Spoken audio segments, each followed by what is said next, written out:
Road, പാർപ്പിട, കുടിവെള്ള മേഖലകൾക്ക് ഊന്നൽ നൽകി മുല്ലശ്ശേരി ഗ്രാമപഞ്ചായത്ത് വാർഷിക ബജറ്റ് അവതരിപ്പിച്ചു. 41.35 കോടി രൂപ വരവും 40.95 കോടി രൂപ ചിലവും 40.81 ലക്ഷം രൂപ മിച്ചവും പ്രതീക്ഷിക്കുന്ന ബജറ്റാണ് വൈസ് പ്രസിഡന്റ് KP ആലി അവതരിപ്പിച്ചത്.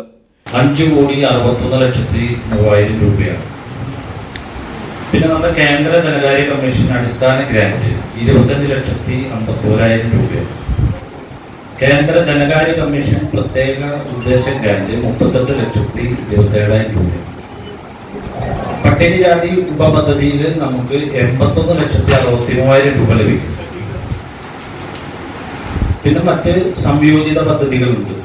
ജില്ലാ പഞ്ചായത്ത്, ബ്ലോക്ക് പഞ്ചായത്ത്, ഗ്രാമപഞ്ചായത്ത് ചേർന്ന്.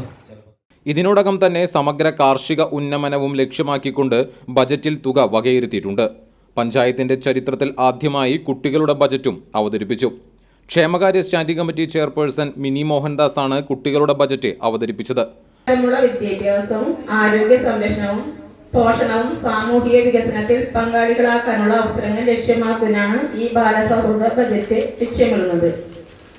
മുല്ലശ്ശേരി ഗ്രാമപഞ്ചായത്ത് ഇതളുകൾ എന്ന പദ്ധതിയിലൂടെയാണ് കുട്ടികൾക്കായുള്ള പദ്ധതികൾ ആസൂത്രണം ചെയ്യുന്നതിനും ബാലസൗഹൃദ പഞ്ചായത്താക്കി മാറ്റുന്നതിനും ശ്രദ്ധ ചെലുത്തുന്നത്.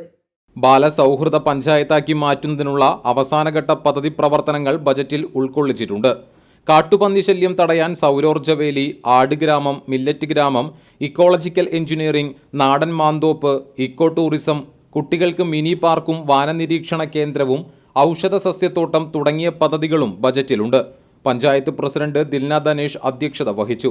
പഞ്ചായത്ത് അംഗങ്ങളായ Mini Mohandas, Sreedevi Davis, Sheeba Velayudhan, Clement Francis, TG Praveen, Sajith NS Kochu, Sridevi Jayaraj, Sabitha ചന്ദ്രൻ എന്നിവർ സംസാരിച്ചു.